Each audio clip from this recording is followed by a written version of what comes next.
Hello மக்களே, welcome to Vijay tax 2.0. இன்றைக்கி விஜய் அவர்கள் திருச்சியில் பிரச்சாரம் பண்ணும்போது முக்கியமான ஒரு விஷயத்தை பற்றி பேசியிருந்தார். அது என்னென்னு பார்த்தீங்கன்னா, ஆயில் தட்டுப்பாடு, அதாவது கேஸ் தட்டுப்பாடை பற்றி பேசியிருந்தார். அதற்கு முக்கியமான காரணம் என்ன அப்படின்னு பார்த்தீங்கன்னா, ஈரான், இஸ்ரேல் அண்ட் அமெரிக்கா இவங்க போட்டுக்கிற சண்டை அப்படின்றது உங்களுக்கு தான் தெரியும். இந்த சண்டை எப்போ தான் முடியும் அப்படின்ற கேள்வி பல நாடுகளுக்கு இருக்குது. ஆனால் அந்த கேள்விக்கெல்லாம் ஒரு பதில் கூடிய சீக்கிரம் கிடைச்சிருமோ அப்படின்ற மாதிரி ஒரு சூழல் உருவாகிட்டு இருக்குது அப்படின்னு சொன்னால் நீங்கள் நம்புவீங்களா? எஸ், அதுதான் உண்மை. இதுக்கு முக்கியமான காரணம் ட்ரம்ப் தான் அது செஞ்சுருப்பாரான்னு பார்த்தீங்கன்னா, வாய்ப்பு இல்லை ராஜா, வாய்ப்பே இல்லை. அதற்கான காரணத்தை செஞ்சது, அதற்கான தொடக்கத்தை ஆரம்பித்து வச்சுருக்கிறது ஈரானுடைய பிரசிடென்ட் பெசஸ்கின் அப்படின்றவர்.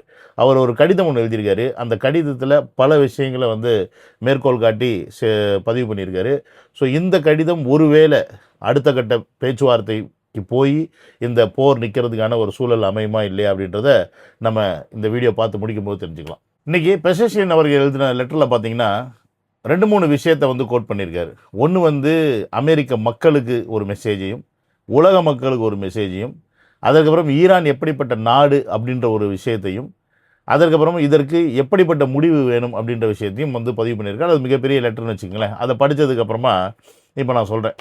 அதாவது அவர் என்ன ஃபஸ்ட்டு கோட் பண்ணுறாரு அப்படின்னா, ஈரான் எப்பயுமே அடுத்த நாடுகளில் போய் ஆக்கிரமிப்பு செஞ்சோ, இல்லை அந்த நாட்டுடைய வளத்தை ஆட்டையை போடுறதோ, இந்த மாதிரி விஷயத்தில் ஈரான் எப்பயுமே தலையிட்டதே கிடையாது. அந்த மாதிரி ஒரு விஷயத்தை நாங்கள் முன்னெடுத்ததும் கிடையாது. அப்படி இருக்கும்போது இந்த சண்டையை ஆரம்பித்தது நாங்கள் இல்லை. இதை ஆரம்பித்தது இஸ்ரேல் அண்ட் அமெரிக்கா. நீங்கள் தான் ஆரம்பிச்சிங்க அப்படின்றது எல்லாருக்குமே தெரியும்.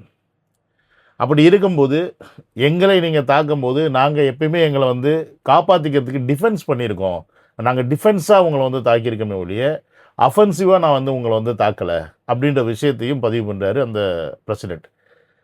அஃப்கோர்ஸ் ஒரு சில இடங்களில் நாங்கள் அஃபென்சிவாக தாக்கியிருக்கலாம். அதாவது பக்கத்தில் இருக்கக்கூடிய அரபு நாடுகளில் தேவையே இல்லாத சண்டையே போடாத அந்த அரபு நாடுகளில் நாங்கள் தாக்கியிருக்கிறதுக்கான வாய்ப்புகள் இருக்குது.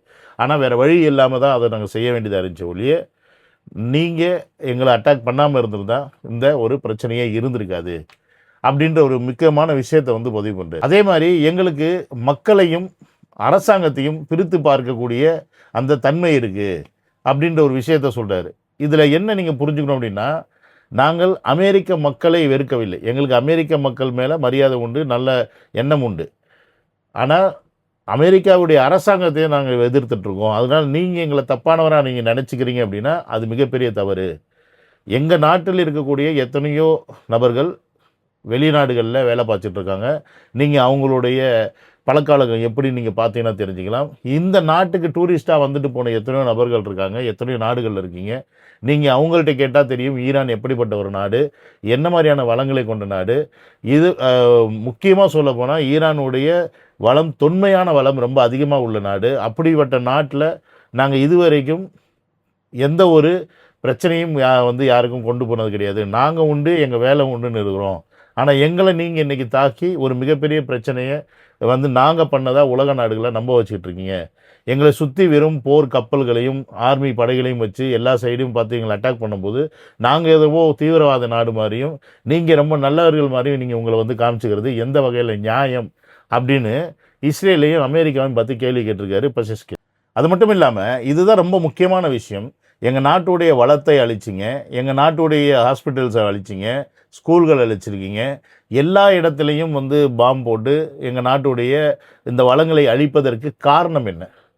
எங்ககிட்டேருந்து உங்களுக்கு என்ன வேணும் மிஸ்டர் ட்ரம்ப் அப்படின்ற மாதிரி ஒரு கேள்வியை பெசஸ்கின் வச்சிருக்காரு. இதே கேள்வியை தான் பார்த்தீங்கன்னா ஒரு 2 நாட்களுக்கு முன்னாடி ஆஸ்திரேலியாவில் இருக்கக்கூடிய பிரைம் மினிஸ்டர் இதே கேள்வியை அந்த லேடி கேட்டாங்க. நீங்கள் வார் பண்ணுறீங்க ட்ரம்ப், பட் என்ன நோக்கத்துக்காக வார் பண்ணுறீங்க? எதற்காக உங்களுக்கு இந்த போர்? நீங்கள் எதற்காக இந்த போரை செய்கிறீங்க அப்படின்ற விஷயத்தை சொன்னாவது எங்களுக்கு ஒரு சாட்டிஸ்ஃபேக்ஷன் இருக்கும். நாங்கள் உலக நாடுகள் நீங்கள் எதற்காக இந்த போரை ஆரம்பிச்சிங்க அப்படின்னு தெரியாமல் நாங்கள் முழிச்சுக்கிட்டு இருக்கோம்.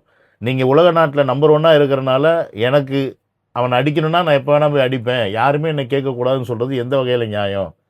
உங்களுக்கு நாங்கள் எப்படி சப்போர்ட் பண்ண முடியும் அப்படின்னு சொல்லி மிக கடுமையாக ஒரு விஷயங்களை அமெரிக்கன் அந்த பிரதமர் பதிவு பண்ணியிருக்காங்க.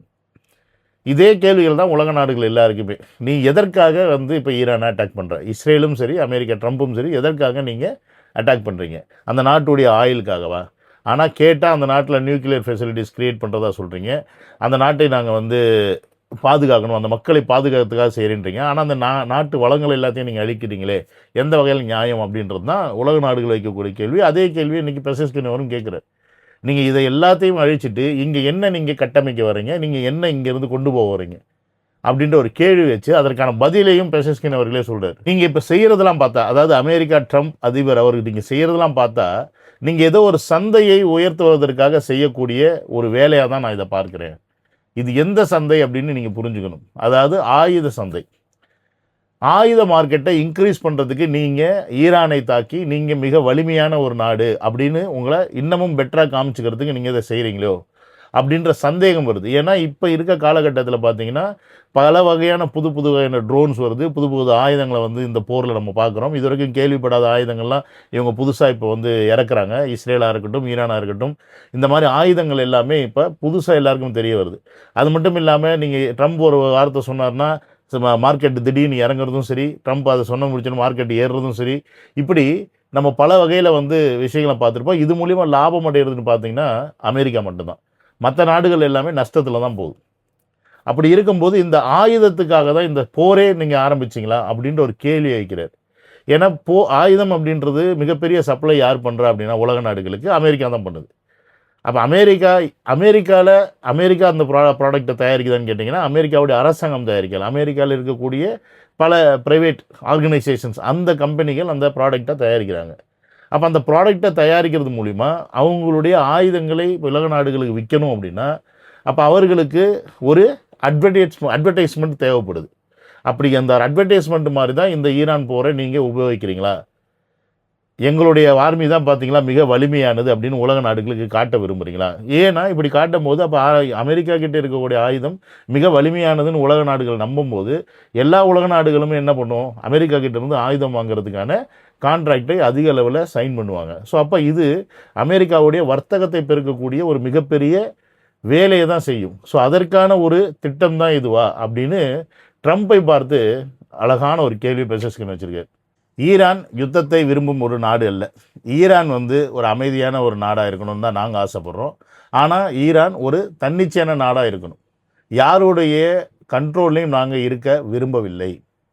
நீங்கள் எத்தனையோ எங்களுக்கு பொருளாதார தடைகளை போட்டிருந்தாலும், இந்த நாட்டுக்கு, என்னுடைய நாட்டுக்கு நீங்கள் போட்டிருந்தாலும், நாங்கள் எங்களுடைய நாட்டுக்குள்ள வளர்ச்சியை கட்டமைத்து கஷ்டப்பட்டு ஒரு 25-30 ஆண்டு காலமாக நாங்கள் ஒரு வளர்ச்சியை கொண்டு வந்தால் அந்த வளர்ச்சியை நீங்கள் இமீடியட்டாக இப்படி பாம்லாம் போட்டு நீங்கள் டெஸ்ட்ராய் பண்ணிட்டீங்க அப்படின்னா எப்படி நாங்கள் திருப்பி இந்த கட்டமைப்பை கொண்டு வருது? அப்போ இன்னும் எத்தனை காலம் எங்களுக்கு பிடிக்கும் அப்படின்ற ஒரு கேள்வியை வைத்து இந்த யுத்தத்தை முடிப்பதற்கு, பேச்சுவார்த்தை மூலம் முடிப்பதற்கு ரஷ்யா உடன்பட்டால் நாங்கள் தயார் அப்படின்ற ஒரு விஷயத்தையும் பதிவு பண்ணுறாங்க. அதாவது ரஷ்யாவில் இருந்து வந்து பேச்சுவார்த்தை மீடியேஷன் பண்ணால் இந்த நாட்டிலுடைய இந்த போரை வந்து நிறுத்துவதற்கு உடன்பட்டால், ஃபைனலாக பேச்சுவார்த்தைலாம் முடிஞ்சு உடன்பட்டால் நாங்கள் இந்த போரை நிறுத்துறதுக்கு சம்மதம் தெரிவிக்கிறோம். அதை தவிர்த்து இடைக்கால நிறுத்துதலாக இந்த சீஸ்ஃபயர்னு சொல்லுவாங்க, 10 நாள் வெயிட் பண்ணுங்கப்பா, பேச்சுவார்த்தை முடிச்சுக்கோப்பா, இல்லை 2 மாதம் வெயிட் பண்ணுங்கப்பா, பேச்சுவார்த்தை முடிச்சுட்டு பண்ணிக்கலாம், அப்படி இல்லாமல் நிரந்தரமாக இந்த போரை நிறுத்துறதுக்கான வழி என்னவோ அதை பாருங்கள். இந்த தற்காலிக போர் நிறுத்தத்தில் எனக்கு உடன்பாடு இல்லை, எங்களுக்கு உடன்பாடு இல்லை. நீங்கள் நிரந்தரமாக இந்த போரை நிறுத்துவதற்கான வழிகளை என்னன்னு தேடுங்க. அதே போன்று எங்களுக்கு தேவை, இது ஒரு வாட்டி நிறுத்திட்டிங்கன்னா திருப்பியும் வேறு எந்த ஒரு காலகட்டத்திலும் எங்களை தாக்குவதற்கு நீங்கள் முற்படக்கூடாது அப்படின்ற ஒரு மிகப்பெரிய கண்டிஷனோட அந்த லெட்டரை முடிக்கிறார். பட் இதில் நமக்கு என்ன கேள்வி வருதுன்னா, இந்த லெட்டரை பார்க்கும்போது ஆல்மோஸ்ட் ஈரான் வந்து இந்த போரை நிறுத்தணும்னு தான் ஆசைப்பட்றாங்க. ஆனால் இப்போ இந்த போரை யார் வளர்க்கணும் ஆசைப்பட்றாங்க அப்படின்றத $1 மில்லியன் கொஸ்டினாக உங்களுக்குலாம் இருக்கும். அது யார், என்ன, ஏன், எதுன்றதை நம்ம நாளைக்கு வீடியோவில் நான் வந்து உங்களுக்கு டீட்டெயிலாக சொல்கிறேன். இது பின்னாடி அவ்வளோ பெரிய கதை இருக்குது. Okay guys, see you tomorrow. Bye. Take care. And of course, இந்த வீடியோ உங்களுக்கு பிடிச்சிருந்துச்சுன்னா கமெண்ட் போடுங்க, லைக் போடுங்க. நீங்கள் அப்படியே பார்த்துட்டு மட்டும் போகாமல் முடிஞ்ச அளவுக்கு சப்ஸ்கிரைபையும் பண்ணிட்டு போங்க. ஏன்னா நீங்கள் கொடுக்கக்கூடிய இந்த ஆறுதலும் மோட்டிவேஷனும் தான் எனக்கு அடுத்தடுத்து டைமே இல்லைனாலும் நான் வீடியோ வந்து போட முடியும் அப்படின்றத நீங்கள் புரிஞ்சுக்கணும். ஸோ உங்களுடைய ஆதரவு எனக்கு பேராதரவு.